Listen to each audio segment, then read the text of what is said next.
You're looking at the best there Austin is. 316. What do you guys want to talk about? I have a lot of things I want to get off my chest. I'm the best. I'm the best in the world. Let me talk to you. Yeah. You will rest in peace. Welcome back, guys. This is episode 7 of The Source, WWE, AEW, All Things Wrestling Podcast with Joe And Mike. Yeah. Yeah. Let us talk to you. On today's show, we're going to be covering AEW Rampage from 2/16/2024, and of course, a massive episode of WWE Smackdown from 2/16/2024 as well. Of course, Collision did not happen, so... Right, this is our first time covering Rampage. It's the smaller show, but no Collision this week, so we'll dive right in with Rampage. Match number 1 of the night. As soon as the show starts, we are cut to action in the ring. It's a no disqualification match between Jeff Hardy and Sammy Guevara. Ooh. And it was indeed a banger for what it's worth. We saw all types of weapons. We saw chairs. We saw ladders. We actually saw Sammy hit a very, very sick swanton bomb from the top of this giant ladder to Jeff Hardy through a table. The match was going great, and then unfortunately at the end we had a pretty unfortunate event. So Hardy's down. He's in the ring. He's in La La Land, and Sammy goes up to the top rope. He's setting up to do the shooting star press to Jeff Hardy, but when he hits this shooting star press, he was kind of off, and his knees just smashed the skull of Jeff Hardy. It was a quick finish after that. Everyone was worried about Jeff. There was blood in the ring. He's being evaluated for a concussion, a possible broken nose. There was a pool of blood after this. And what most people don't know is after the cameras went off during that match, Matt Hardy, who was ringside, came in the ring to check on his brother, and then, gets in Sammy Guevara's face, and he is flipping him off, really, really pissed off. Jeff Hardy finally gets up, flips him off too, and cameras come back on, and it's just Sammy Guevara out there, and Powerhouse Hobbs ends up coming out, slams him to hell, and that's the end of that match. We get a commercial break. We then come back. Renee Paquette is backstage with Brian Cage and Prince Nana. Cage is saying he's tired of people cheering for Hook, and, he doesn't see what the big deal is for Hook, and that he's going to get his ass beat next time he gets a chance. Next up, we get a backstage promo from the Blackpool Combat Club. We have members John Moxley and Claudio Castagnoli in the back. Love that team. They are Love great. that team. And they're about to drop some gospel on you. Yeah. Moxley starts with telling FTR that they know about tag team wrestling. They don't have to put stars on their gear, he says. They don't have to call themselves top guys. They don't have to do any of this gimmick stuff to know about tag team wrestling. And they're telling FTR that, they have a match coming up next week, and that they're basically taking them right out.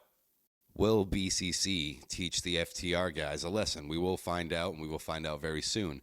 Next, we get a Ruby Soho backstage vignette with Renee, but here comes Saraya and Haley. Saraya says she forgives Ruby, but Ruby says she isn't sorry. Now's not the time. She's had a lot of stuff going on, and they try and get this women's division doing something. Yeah, right. It's been all they got is Tony Storm now. It's been pretty stagnant besides Tony Storm, and they got to shake it up a little bit for sure, because in order to keep up with WWE and what they're doing in their women's division, untouchable. You got to come hard, man. Match number 2 of the night, we have the natural Dustin Rhodes, a.k.a. Goldust, and the infamous Von Erichs, the new generation of the Von Erichs, versus Romero Cruz, Hit, and Shambashi.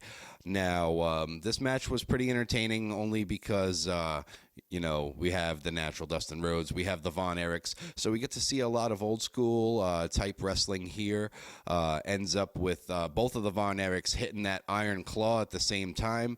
Dustin Rhodes hits that, I like to call it the curtain call from when he was Goldust. He hits that curtain call, 1, 2, 3, your winners Dustin Rhodes and the Von Erichs. And the thing that's cool about the Von Erichs is, like I said earlier, they were both rocking that iron claw move simultaneously. It looked dope, remnants of the family members that they lost from the golden era of wrestling, Texas Tornado, guys like that. Absolutely, and it's kind of cool that they team up with the natural. Yes, Dustin Rhodes and Dustin Rhodes, and from a legitimate family in the wrestling Oh, yeah. organizations. Proven. And the Proven. Von Erichs and the Rhodes families are apparently friends. Yep, they're well respected for sure, and it was cool that Dustin Rhodes actually threw a Crossroads in this match. An ode to his brother. We jump backstage to a timeless Toni Storm segment where she's accompanied by Mariah May and Luther. Luther is shining up and holding that AEW Women's Championship pretty good. Toni now is already digging on Deonna Purrazzo, saying Doing her thing. saying that she has no chance of beating her, and she's she's just gonna decimate her. So she decides to show her how bad she's gonna beat her, and she gets Mariah May and puts her in an ankle lock. Which is so funny with the lackeys feeling to it. And she throws her in the ankle lock. She's looking at the camera all crazy, saying, "This is what I'm going to do." You know what I mean? And she takes her out of that. I believe she put her in like another submission. It was like an arm bar or something like that. Then she was like, "I'm going to break it," And then after that's all done, Luther is laughing. Toni Storm gets up. They both walk away, and Mariah May gets up, in a daze, and she's like clapping and happy. So, yeah. Match number 3 of the night. Next up, we have Queen Aminata versus Anna Jay. And before this match, we got a backstage promo with Queen Aminata and Renee just talking about Queen's upbringing and, what it was like being from another country, and that she lost her dad super young. So her dad didn't get to see her become a wrestler and live her dream.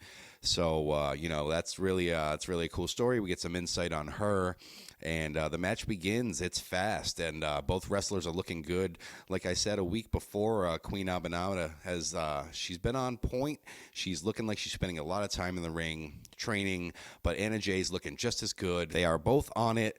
It is, one big move after the next, and out of nowhere, Queen Aminata just hits this nasty headbutt. Like, you heard a pop from this headbutt, and that's what lays Anna Jay down for the 1-2-3, your winner, and she's rolling Queen Aminata. We head backstage. It's Renee again. This time she's with Willow Nightingale, Chris Statlander, and Stokely Hathaway. Willow wants to know what the heck happened on Dynamite the other night. Statlander smooths it over and says that Stokely isn't a cheater, because they had that cheat going on the last match. Mm-hmm. Then it cuts to Ruby Soho and Angelo Parker in the back, and Parker's like trying to bag her. He's like, I've always been, very, very high on you, and so on and so forth. And Ruby kind of gives in, and she's like, yeah, let's go for a drink.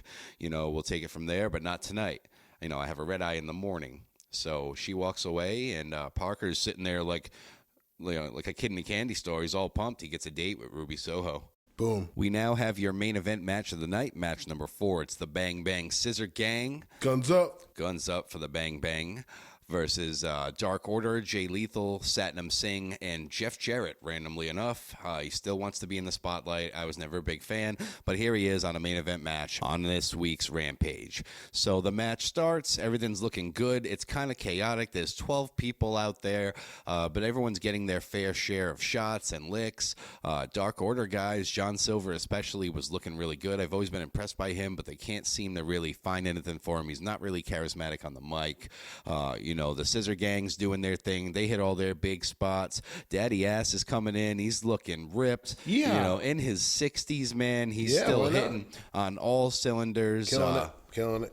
You know what I mean? And there was a big spot in this match where it was just like rapid fire finishers back and forth. Everyone's coming in. Everyone's hitting their finisher. It's getting out of control. Billy Gunn hits the famouser. They're all doing it. We get a Blade Runner from Switchblade. The crowd is popping. This is awesome. All that stuff. And you then get Daddy Ass in the ring, and he's about to hit that famouser. It gets reversed, and then one of his gun boys comes in. They hit this awesome double team move for the 1-2-3. Father and son pick up the win for the Bang Bang Scissor Gang. Let us talk to you. And that is going to conclude the AEW Rampage part of this show. Tune in next week when we get Collision back, and we'll take it from there on all that. Moving on, we now have a massive episode of WWE Smackdown Live, February 16th, 2024. The Rock and Roman Reigns return. Yeah. And SmackDown came to us live from Salt Lake City, Utah, in the Delta Center. All the latest build up to Elimination Chamber. Everything is it's a lot getting settled on this episode of SmackDown. And they open up the show with the entrance, the arrival of The Rock when he arrived earlier that day, and we're kind of thinking what's going to happen, and only time will tell. The show starts. Dominic Mysterio's music hits. He comes out. He's attempting to cut a promo about how the Judgment Day is going to dominate the Chamber, so on and so forth. No one's letting him talk, Mike. The entire building is not letting Dominic Mysterio talk. They never do. On his way out to the ring. This is nothing new. No, I know. It's crazy. It's crazy that the traction is still there. He's doing really good. In my opinion, to be getting those loud reactions, he's doing something right. 100%. So the opening match trails into Dominic Mysterio versus Kevin Owens, the Elimination Chamber qualifier. So the match starts. Kevin Owens is going over. Dominic is getting that heat from the crowd. A bunch of chants for him. And magically, R-Truth shows up. So the story's not over with the Judgment Day because R-Truth is here now out of nowhere. And he's bumping into KO mistakenly. I didn't really know what he was doing down at the ring. I don't think it was very clear. At one point, it seems like he might be helping out Dominic with some things. But it also seemed the other way as well. Exactly. And you'd like to think that R-Truth has gotten the picture after his big beatdown. Yeah, the execution of R-Truth happened. We all want to see Awesome Truth come back together. I we think do. That's something we all want to R-Truth, maybe it's time to let it go, buddy. You sold all the merch you could, all the bootleg merch, and, you made some money. You made these guys some money. It's time to move on. And it ends up being R-Truth getting in the way. With Dominic Mysterio. Kevin Owens takes the victory with that stunner. He's qualifying. And now that he's in the Elimination Chamber match, we know Dominic is out. He said a week before he was going to win the Chamber match, and obviously it was all a troll because it is now done. We cut backstage. It's Drew McIntyre. He's getting interviewed. He's building for the Chamber, and in comes L.A. Knight. Yeah. Saying, nah.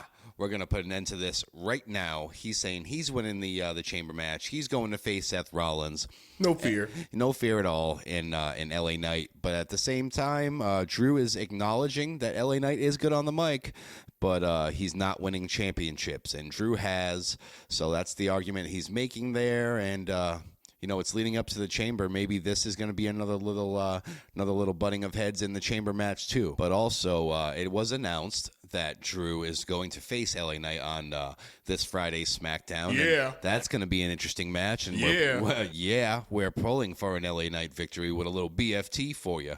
After this, we see the Bloodline arriving at the arena. Yep, in the all blacked out SUV. They come out. Roman is all smiles. They know The Rock is there, and he's on their side. And, there's nothing. They're confident. They're glowing. Yeah. They seem like they have a new, renewed sense of energy about them. There's nothing that can go wrong in Roman Reigns' eyes. He's the champion. He's got the High Chief on his side, on his team.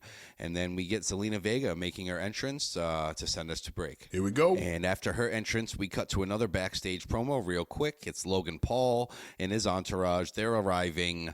And, that's a big moment. He's been on SmackDown every week. This is his first SmackDown match. So, it's a really big thing for him. It'd be nice to see him outside the PLE format. 100%. Entertaining a weekly crowd, that kind of thing. He kind of needs to do it. He's going to play his character and say he doesn't want to do it, but it's good to see him actually doing it. It is. Yep, it is. He's putting the time in. And then after that little quick thing with Logan, they're talking to British Strong Style backstage, which is Pete Dunne and Tyler Bate. The tag team we're all not that happy about. They're saying this is finally their chance. They're going to the Chamber. Everything's been going good. All they got to do is walk into Perth and leave with the championships. Dominic comes and interrupts that. They end up eventually booking a match for next week. Mysterio's letting Truth know once again, because he's also there, that he's not in the Judgment Day, and he walks away, which leads us finally back to Zelina Vega versus Tiffany Stratton,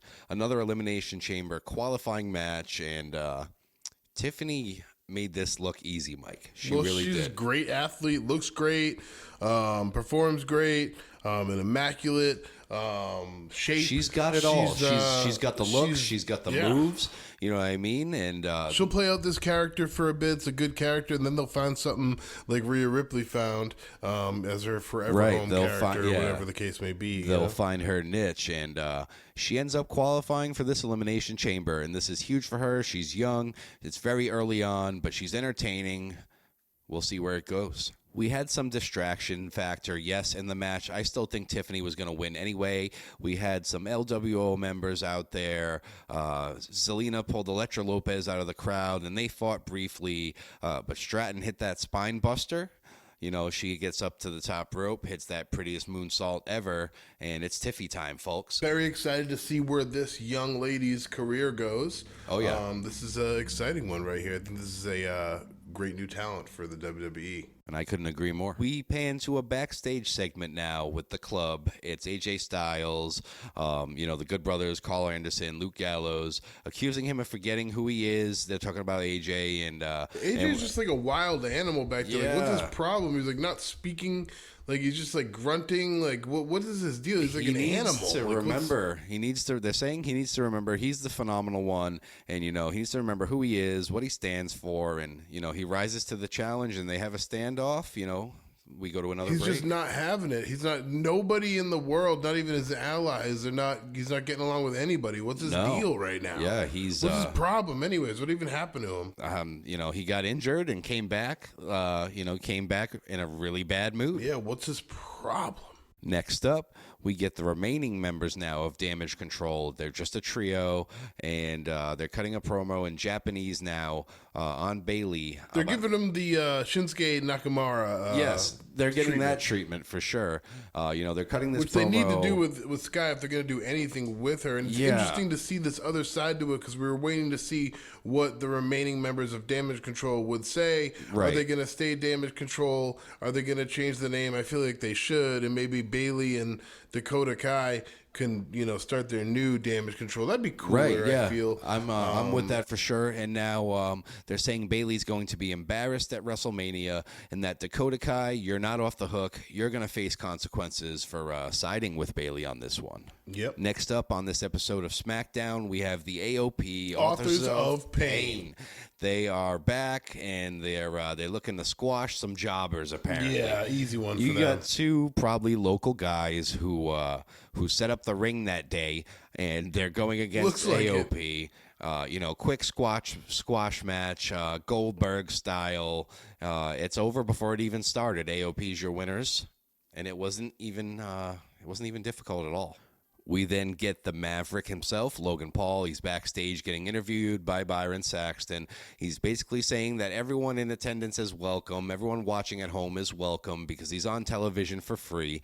He's really playing up this heel character, doing a fantastic job. It's really working. It's kind of like one of those characters that we didn't even see coming, and we saw it coming the whole time, but we didn't see it coming. You know what I mean? And he's falling right into the pocket. It's here now. It's hitting. He's really, really doing good work in and outside of the ring. And he ends this promo saying that everyone better be ready because he's about to be a double champion and he's going to take all the gold. Before we start his match, which is next, we get a recap of the Cody Rhodes and Seth Rollins promo on Raw. And, we all spoke about that already. Seth wants Cody to team up. They want to, put their forces together to take down Roman Reigns and the Great One, the High Chief, The Rock. It'd be pretty, high form of entertainment, you know what I mean? Like, Absolutely. We might as well see our biggest stars face off, and these are the best stars to see it happen with. Fashion, yes. Tag team matchup. Cody Rhodes, Seth Rollins versus Roman Reigns and The Rock. Doesn't Never get any been bigger seen than before. that.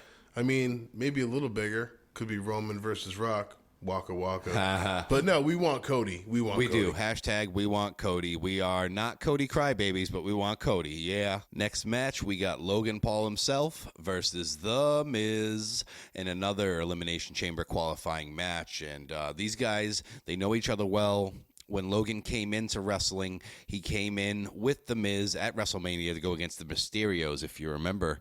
Yeah, this is the matchup that we didn't even know we needed. You know what I mean? This is a great matchup between these two. It was a blockbuster. Both guys really know each other well. They're very comfortable with each other. You can tell that they're good at putting each other over. And, you got Logan Paul, going for the Miz's finisher. Yeah, he went for that The Miz skull-crushing going for finale. his own finisher and not getting it. And then you get Logan Paul after that hitting. He hits Miz's the skull-crushing finisher, and then he hits it in reverse, doesn't he? Yep. To win the match, you had Logan Paul with an inverted skull-crushing finale to put Miz down for 3. And Watch that match. That is another massive victory for Logan Paul. He's beating legends. He has no right to be this good, and that's why we're all just like, what the heck? Because we just he actually stand back is really and watch. good, and no one expected it, and he shouldn't be with the amount of training and time he's had into it. But look at him. Look at him go. Love to hate him. You love to hate him. You do. And the first time I saw him in that WrestleMania tag team match with The Miz, I knew we were on to something special, and it's only begun for Logan Paul. Drink prime. Cut back from commercial. We have a great scene where it's Jade Cargill, it's Braun Breaker, it's Nick Aldis, and also in the corner of the room we have Bianca Belair and Liv Morgan, and then Tiffany Stratton walks in, and she just gets right up in their faces, just bragging, saying, it looks like I'm the one that's going to have to pin you, or who's it going to be? Who am I going to have to pin? Right. At that point, Jade Cargill steps up like, and says, yo, I know you aren't trying to interrupt my... This is my big business meeting. You know what I mean? Mama's going to have to put you on your ass. She's saying she don't have time for this. She's trying to ink a deal with Nick Aldis. Braun Breaker's also trying to ink a deal with Nick Aldis. I don't know if that made things weird in that negotiation moment, but at that point, they fold up Braun Breaker's booklet like he's all good to go. They grab it and then they leave hers, and hers wasn't signed. It didn't seem or anything. So I don't know what's going on with that, but we know that it looked like possibly there was one signing, right? And I'm excited to see who that signing is, honestly. And I am as well. We do see real quick. We see Paul Heyman, the wise man, talking to Grayson Waller in a hallway.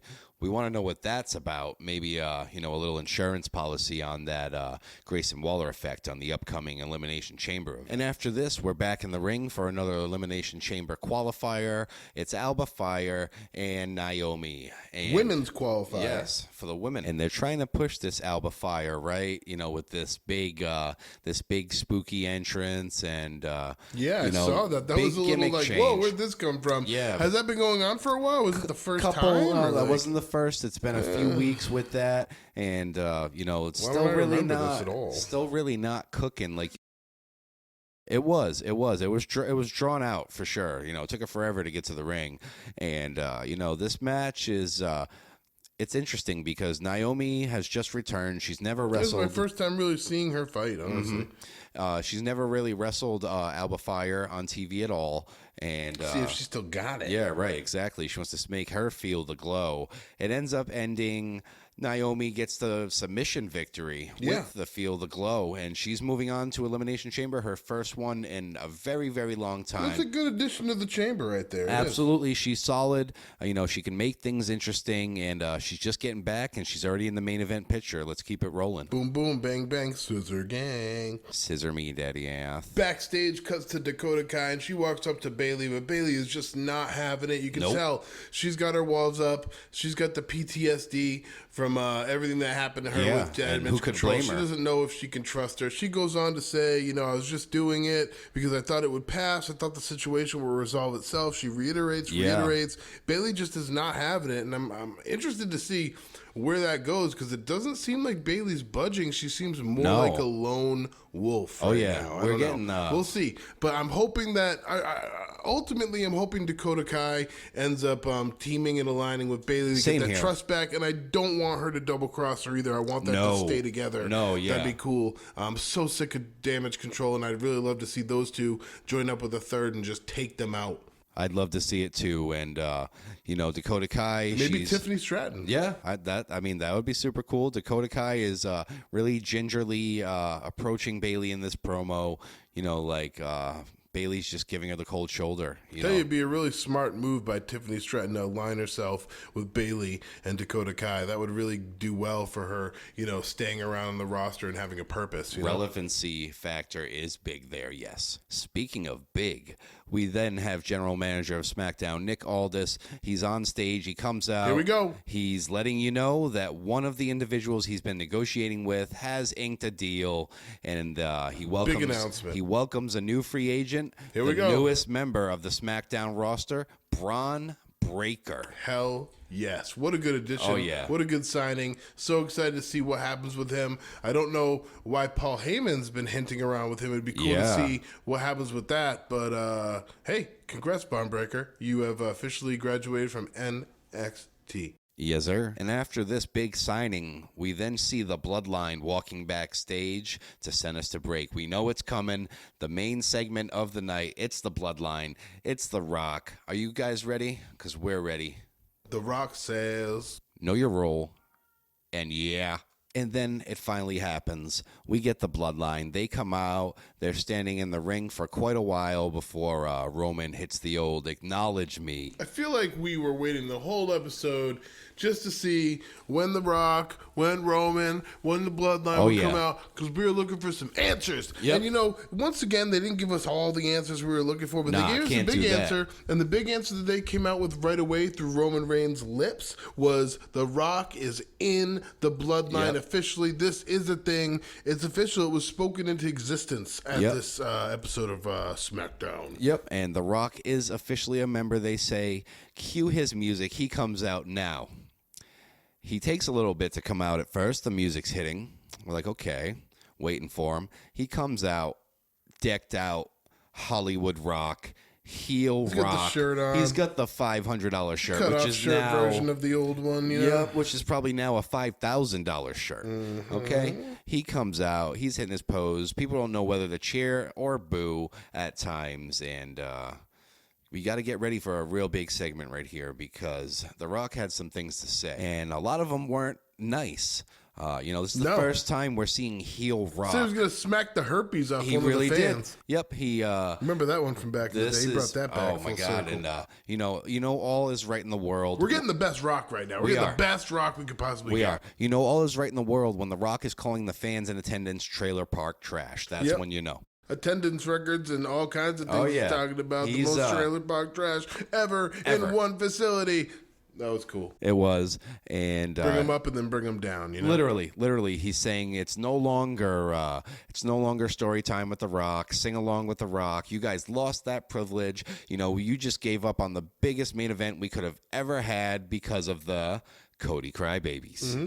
And now we can just wrap this whole segment up by just wrap it up in a summary of The Rock comes out, he's in the Bloodline, and then above and beyond that, he's also heel now, and it's official. It is. So that's the answers we got out of this segment.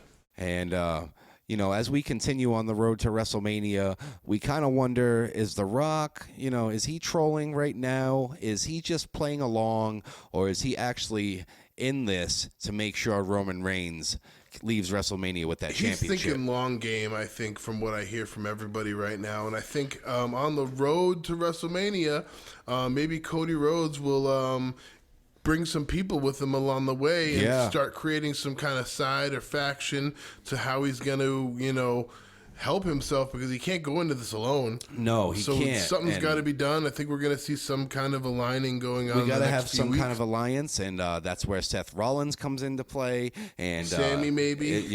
Absolutely, because they also had that little segment where, I got your back, you got mine type deal. Yeah. And it's all getting really real. Set up, it's all going really fast. And we're going to conclude this segment of WWE Smackdown by saying The Rock is a heel again, ladies and gentlemen. Yeah, and he's in the Bloodline. Enjoy every minute of it while it lasts. Yes, and then he asks everybody if we can smell what the Bloodline is cooking. Yep, we lost that privilege, he said, to say it's the gone. Rock. It's gone. Once again, that's going to conclude the SmackDown portion of our show. Thanks for tuning in to The Source WWE, AEW, All Things Wrestling Podcast with Joe and Mike. Yeah.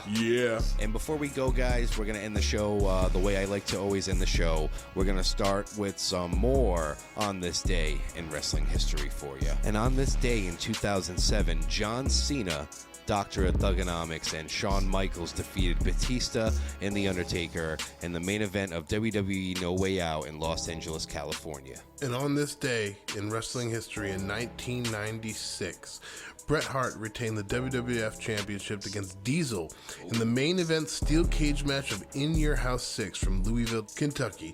This was the first ever pay-per-view which the WWF had produced in the month of February. So the first February pay-per-view for them. That's a and cool it was one. also at this event that Kevin Nash was handed his 90-day notice to leave for the WCW. And you know, Side bit, on the same card, Shawn Michaels defeated Owen Hart to hold on to his WrestleMania title opportunity. He had given it up in a stakes match. I like that. And I got one more for y'all on this day in 2013 on an episode of Monday Night Raw. Current WWE champion at the time, The Rock, unveiled the new WWE Championship belt that would finally replace that spinner title, and we still have a version of that title today. And that's going to end the show, guys. Thanks so much for tuning in. We want to make sure you follow the show, rate the show. It's very important. It really helps us keep making these. And you can listen to The Source All Things Wrestling podcast on Spotify, YouTube, Facebook, iHeartRadio, Amazon Music, IG, and TikTok. Once again, thanks for listening to The Source, WWE, AEW, All Things Wrestling podcast with Joe And Mike. yeah, Let us talk to you.